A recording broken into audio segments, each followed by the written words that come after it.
What are the craziest things that have ever happened at Skinwalker Ranch? Get in here. We're going to discuss episode 11 of The Secret of Skinwalker Ranch, season 3. This is Cosmic Road, where I discuss UFOs and the paranormal. Please like, please hit subscribe, and if you do, the bell next to it to be notified of future videos.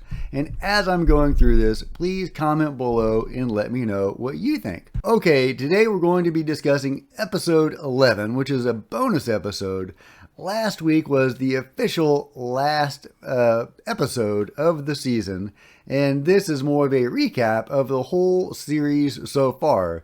But there's some really good stuff in it, and it's worth going over the highlights of the series.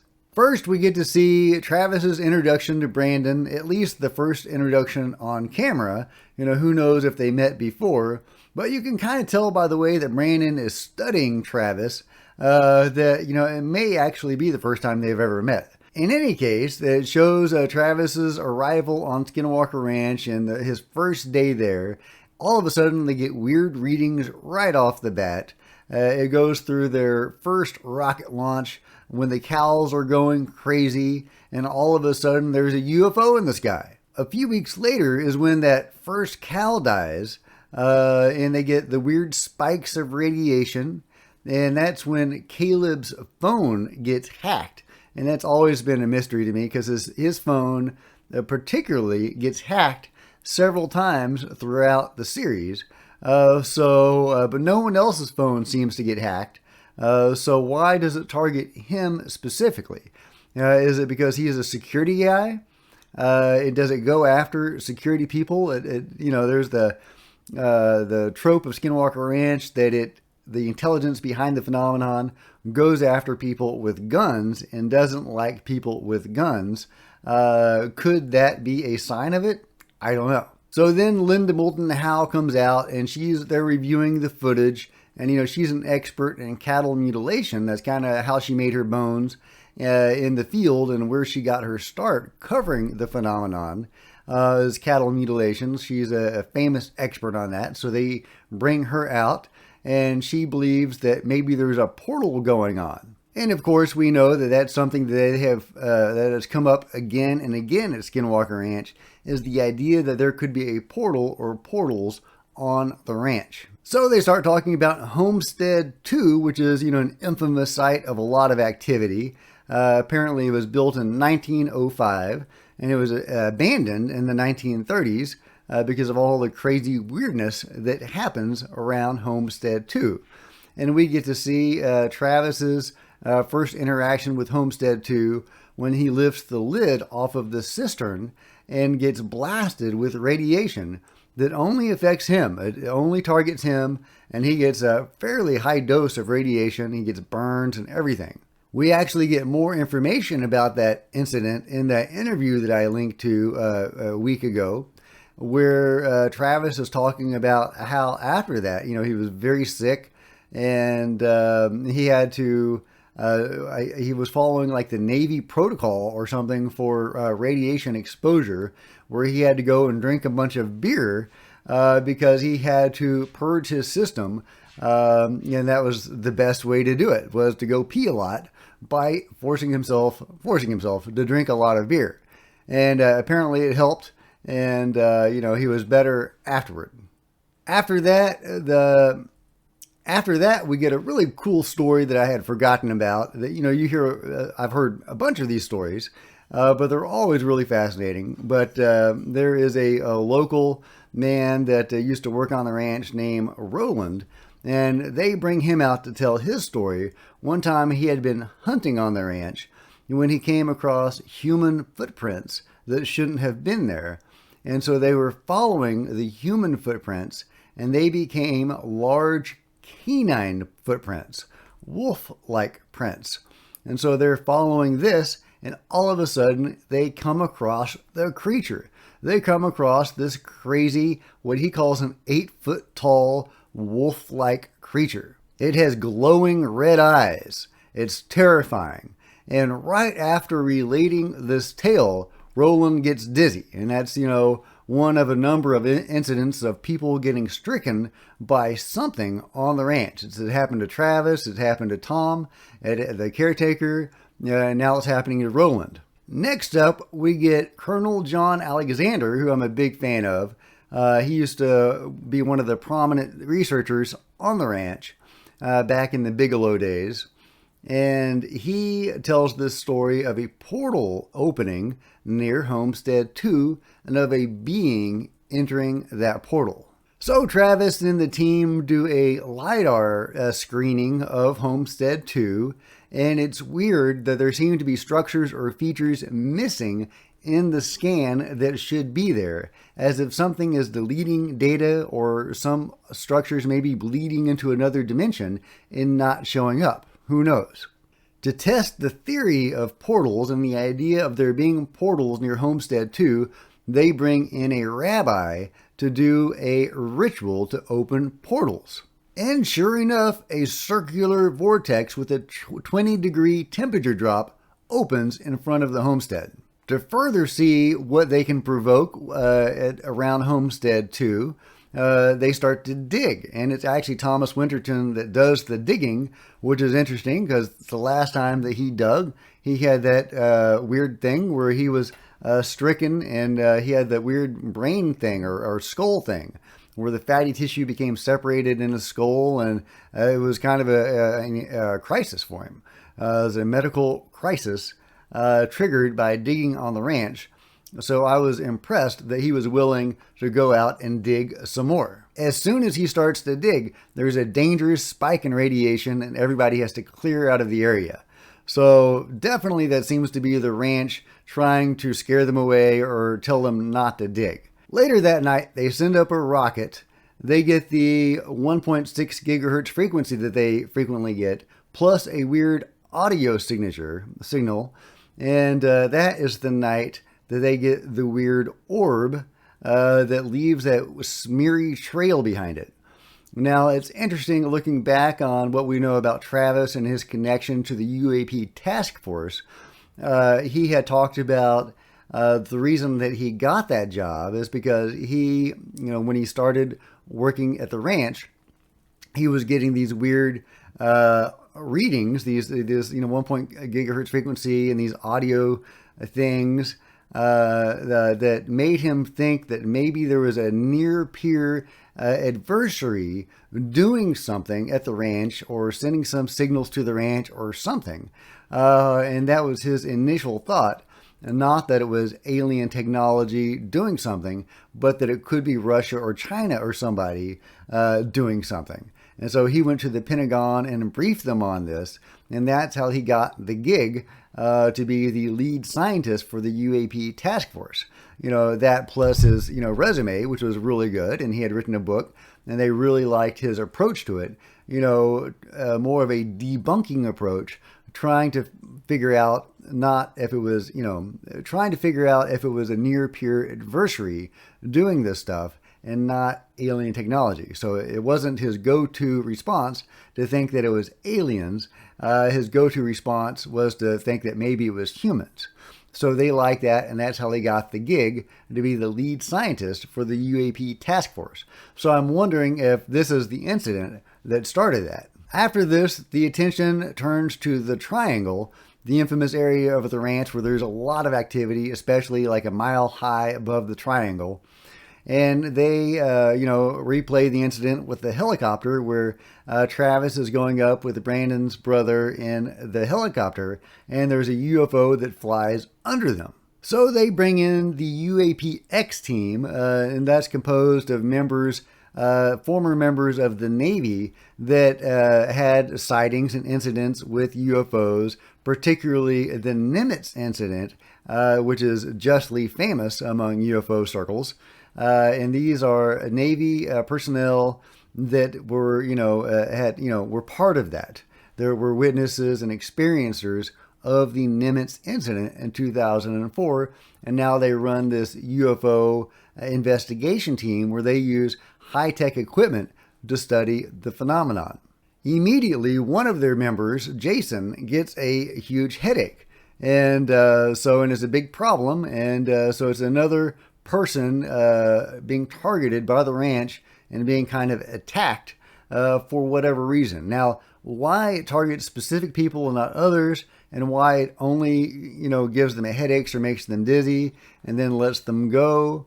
If it was trying to scare people off, you would think that it would just hit everybody and that it would be very consistent and just drive people away. But it just kind of hits random people at random times. And, it is not providing a consistent message other than to say, hey, if you come on the ranch, you might get hit with something. Maybe that's all it's trying to say. Anyway, the U.A.P. team, they get together with Travis and his team, and they launch rockets, and their sophisticated computer program, Osiris, gets targeted by it, as John Alexander calls it, the intelligence behind the phenomenon at Skinwalker Ranch. It targets Osiris and crashes their Osiris system. However, they do get a U.F.O. Next up, they bring out some astronomers to study the area over the triangle while they launch a rocket. And the astronomers are going to use high-tech equipment to observe that area and to see what happens when they launch this rocket. But of course, it messes with the astronomers' sophisticated computer equipment and kind of botches their attempt to study what is going on. They do launch the rocket, and right then the cattle are going crazy, and there's a 1.6 gig frequency spike. And that's when they get that cool UFO that comes out that has the black dot in the center that was possibly the clearest and the best UFO that they had seen at that time. And they all saw it, and it was very clear to them. It's not as clear on the camera footage, but apparently it was very impressive at the time, and it kind of looked like a donut with a black dot in the middle of it. So then we get the big showstopper for this season, where they launch that huge rocket. They get Brandon's permission to launch the biggest and most expensive rocket to date with a bunch of sophisticated equipment. They don't actually show in the recap that the initial rocket with, the big fancy rocket getting blown up. They just show the second rocket that gets deflected, which is still pretty interesting. And right then, a really interesting UFO appears in the target zone, like around the mile-high radius, I believe, over the triangle where they were launching and where all the lasers were conjoining. And the UFO seemed to be going in that direction, and then it just kind of rippled out of existence. And there were no clouds, so it's not going behind a cloud. It is either engaging its cloaking device or perhaps going into a portal. Then they talk about the time when they were dropping markers with GPS trackers in them over the triangle, and how when they were analyzing the footage afterward, it appeared that some of the markers had gone under the ground, which of course makes no sense. Unless perhaps it went into a cave or some subterranean system, why would the phenomenon drag these markers under the system? I think it's more likely that the phenomenon was just messing with the equipment. But who knows? Because there are caves, and that's what we get to next. We get Caleb, another Caleb, who was the former head of security for the ranch, and he has some interesting stories to tell. He found these large wolf-like prints on top of the mesa, and by the size of the prints and the distance between the paw prints, it was obviously a very large animal. If it was an animal. At another time, he sees a giant black wolf leaping out of a brushy ditch, and it's just huge. It's the size of a donkey, he says, which, I'm trying to square that with the 8-foot tall thing that Roland saw. Is that the same thing? Seems like a donkey isn't quite 8 feet tall. But anyway, it's a huge black wolf, and he's following it, and it vanishes. And so they're trying to track it to see where it may have gone if it didn't just disappear. And it appears to have gone inside a cave. And so Travis is trying to find that cave, and they do. And Caleb says, yep, that's the cave, but there has been a cave-in, what looks like a deliberate collapse of that whole slope. They can still find the cave, but it's half buried, and that whole slope seems to have been deliberately collapsed, possibly by Bigelow or NIDS, or, who knows. In an interview with Brandon Fugel, he was asked if they were still in contact with the Bigelow team and the NIDS team, and he says yes, they were in communication or had been in communication. He kind of dodged the question a little bit. I got the impression they were not still in communication with them, but obviously they have spoken with John Alexander, who was on the team. So, I would really like some feedback from the NIDS team and some more coordination between them. Now, it's possible that the NIDS team and the OSAP guys and the BASS guys, they may be bound by NDAs where they can't actually discuss much. And if they're destroying evidence or whatever the hell was going on there with the cave-in, it'd be really interesting to see what they would have to say about that, or what they would not say. That could be just as interesting. Next, the attention shifts to the drilling. They found the weird caves, and they know, the markers went under the mesa. So now they're going to drill into the mesa to find out what the hell is going on with the mesa. So, of course, they drill, they get the 1.6 gigahertz frequency. Tom, the caretaker, gets stricken by some malady. It's affecting his heart, and he has to get taken to the hospital. He is okay, but it was obviously a scary incident. Another time the ranch attacks people. It didn't attack the person that was doing the drilling or the people in that area, but it attacked Tom when he listened to the 1.6 frequency while he was at Homestead II. He didn't hear the frequency, he heard something else, and right then he was stricken with this problem that that saw him being taken to the hospital. Again, why does the ranch just randomly target people? If it's trying to scare people off, why doesn't it be more consistent? And why isn't it targeting the people that are actually doing the drilling or in the area of the drilling if it's trying to scare people off from drilling? But I guess it doesn't want to be consistent. It wants to keep people guessing, and it wants people to be nervous and wary and treat the ranch with respect, and you never know what you're going to get. At least that's kind of my overall impression. Now, if you have a better idea, please let me know in the comments below. Next up, we are taken to a site near the ranch, on another ranch, where there are the petroglyphs that show the spiral, which the expert says could mean the Indians believed that there was a portal there. And so then we are taken back to the ranch where there's that spiral structure, that stone circle or spiral that the Indians built many years ago, that we have been told was where they conducted rituals to try to ward off the evil coming from over the mesa. Could they have been talking about the giant structure that's in the mesa? Because that was what they found with the drilling, by the way, of course, was that there was a giant dome-shaped object made of metal, where the outside layer is the same sort of material or some of the same sort of material used on the exterior of space shuttles to aid re-entry. So could that be why it was on the exterior of this thing, whatever is in the mesa, this giant dome-shaped UFO-like object or whatever the hell it is? You would think that aliens would use different technology and they wouldn't use space shuttle technology. But anyway, there is a giant, weird, anomalous object in the mesa made of weird material. Could that be what the Indians were sensing, and that the evil that they were trying to ward off?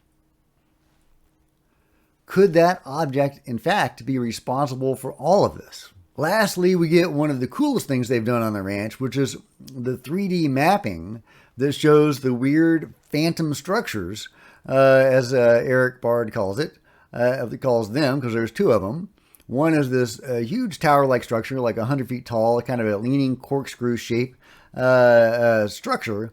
And another is a smaller structure over there by the spiral, the stone spirals. And if you line them up, the two phantom structures, the largest stone of the spiral is directly in the middle, forming a direct line. We've been joined by Baxi. He liked this episode. He thought it was a good episode. Anyway, that's about all for this episode. That's about all they go into, which is just some of the highlights of the show. They cut a lot of things short, like with the rabbi's ritual. That was only one of at least two rituals that they performed, and both of them produced effects. One was a Native American ritual that also seemed to open a portal or, provoke a response on the ranch. So, these are just the extremely, truncated best bits of Skinwalker Ranch. It was a good recap of the season, a nice bonus episode. I really would have preferred more of like, what we had with the Tiger King. The bonus episode for the Tiger King was all the participants sitting around in a Zoom call talking about further developments and further insights into what had transpired, while they were making that show. The events surrounding the Tiger King. I wish they had done that for this, where all the if all the participants, Travis and John Alexander, whoever they could bring out to have the Zoom call, this conference, if they had talked more about the incidents that had happened and in more detail, like we get with the interviews. Like the hitchhiker that attached itself to Travis, and then there was interfering with his butt warmer on his car and turning his car on and off or whatever it was. Things like that, and the whole drinking the beer to purge a system. There's a lot of fascinating details about what went on during the team's investigation that you get in interviews. And I would have loved to see more of that brought to this instead of just doing a recap, which is nice to see. I enjoy being reminded of all the cool things that have happened on the series. But I would much rather have seen more of an expanded view of the events during the investigation. And I think that would have been a really good way to do it, which is, bringing everybody in for a Zoom conference. But that's not the way they chose to do it. They just did a blanket recap. Anyway, I can't wait to watch season 4. It's going to be great. I think this show has been doing really, really well. So I fully expect there to be a season 4. And I'm sure it's going to be gangbusters. So bring it on. This is, one of my favorite shows on TV right now. Absolutely my favorite UFO paranormal reality show. Probably of all time, honestly. So if you can think of a better show, let me know below and I will attempt to cover it. Because I would love some other show to replace the Secret of Skinwalker Ranch. It's been such a really cool thing to watch and to cover, and I'm jonesing for more now that it's over. It's going to be a long wait till next year. So anyway, those are my thoughts. Please give this video a big thumbs up. I would really appreciate it. That would be awesome. Drop a comment below. Let me know what you thought of this video and also this episode of The Secret of Skinwalker Ranch. Please like, please subscribe. And if you do subscribe, please, hit the bell next to it to be notified of future videos. I'm trying to build the word about this channel, so if you wanted to share on social media, that would be amazing. And of course, there's links below where you can subscribe to my Twitter feed and Facebook. If you want to support the channel, there's a PayPal button below, and you can check that out. Until next time, Cosmic Road out.